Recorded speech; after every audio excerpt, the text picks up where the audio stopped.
اتنا لمبا، اور وزن اللہ جانے یا اللہ کا رسول جانے، بڑا ہی مضبوط پہاڑ ہے۔ اتنا پہاڑ کے وزن کے برابر سونا تو کس کے پاس ہے ہی نہیں۔ اگر ہوگا بھی اور وہ اللہ کی راہ میں اگر پورا خیرات بھی کر دے تو رسول اللہ کہتے ہیں میرے صحابی کے آدھی موٹ نیکی کو بھی نہیں پہنچ سکتا۔ پھر آپ اندازہ فرمائیے وہ صحابی کا مرتبہ کیا ہے۔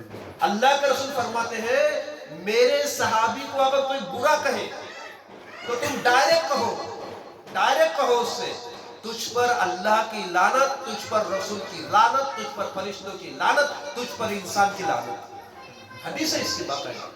میرے صحابی کو کوئی برا کہتا ہوا دکھے تو تم ڈائریکٹ کہو کوئی گناہ نہیں تم پر، تجھ پر اللہ کی، رسول کی، فرشتوں کی اور ایمان والوں کی لعنت ہے۔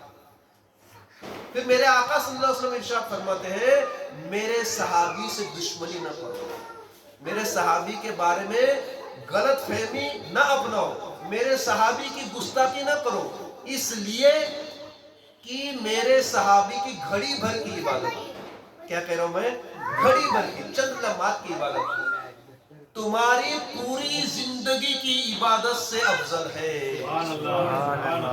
اتنے بڑے بڑے ارشادات صحابی کے بارے میں رسول نے فرمائے، تو اب آپ خود اندازہ فرمائیے کہ وہ صحابی کے مرتبہ کیا ہوگا۔ یہاں تک کہ بتایا گیا کہ صحابی رسول کے بعد اتنے افضل ہے کہ قیامت تک اگر کوئی کتنا بھی بڑا قطب ہو جائے، کوئی کتنا بھی بڑا غوث بن جائے، کوئی کتنا بھی بڑا ولی اللہ بن جائے، کوئی کتنا بھی بڑا عالم مفتی کیا فاضل کیا بن جائے، ولی کتنا بھی بڑا ولی رہنے دو، وہ صحابی کے مرتبے کو نہیں پہنچ سکتا۔ تو صحابی وہ ہے، اور وہ صحابی میں عامر معاویہ، اور عامر معاویہ کی خاصیت یہ ہے کہ آپ صرف صحابی ہی نہیں، اللہ کے رسول کے سگے سالے بھی ہیں۔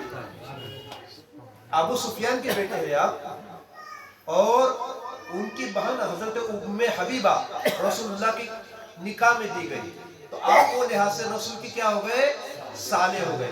جب رسول کے سالے ہوئے تو بی بی فاطمہ کے کیا ہو گئے، ماموں ہو گئے۔ جب بی بی فاطمہ کے ماموں ہو گئے تو بی بی فاطمہ کا اور عامر معاویہ کے بیٹے کا رشتہ کیا ہوا، مومیرے بھائی بہن۔ جب یزید اور امام بی بی فاطمہ مومیرے بھائی بہن ہوئے تو امام حسین کا کون لگتا ہے، یزید ماموں۔ اتنا قریبی رشتہ ہے، لیکن یہاں پر رشتہ داری نہیں دیکھی جاتی، یہاں پر تو ایمان اور نیت دیکھی جاتی ہے۔ اللہ کی بارگاہ میں رشتہ داری نہیں دیکھی جاتی، ایمان اور عقیدہ دیکھا جاتا ہے۔ بہرحال حضرت عامر معاویہ صحابی رسول اور حضور کے سالے ہیں، اور خاص مقامات کو یہ حاصل ہے کہ کاتب وحی ہے، یعنی جو وحی نازل ہوتی تھی، حضرت جبرائیل جو پیغام لے کر آتے تھے اسے حضرت عامر معاویہ لکھتے تھے، قرآن کریم کی آیت جو نازل ہوتی تھی اسے بھی لکھتے تھے، یہاں تک کہ رسول اللہ صلی اللہ علیہ وسلم نے دعا کی اے اللہ عامر معاویہ کو قرآن کا علم عطا فرما اور عذاب سے عامر معاویہ کی حفاظت فرما۔ دوسری حدیث پاک میں رسول اللہ نے دعا کی اے اللہ عامر معاویہ کو ہادی اور مہدی بنا، ہادی اور مہدی بنا۔ ہادی یعنی ہدایت پانے والا، اور مہدی یعنی اس کے ذریعے سے ہدایت پانے والے لوگ۔ تو اللہ تعالیٰ نے ایسی قبول فرمائی رسول کی دعا کو کہ حضرت عامر معاویہ ہدایت پانے والے بھی ہیں، اور حضرت عامر معاویہ سے بہت سے لوگوں نے ہدایت بھی پائی۔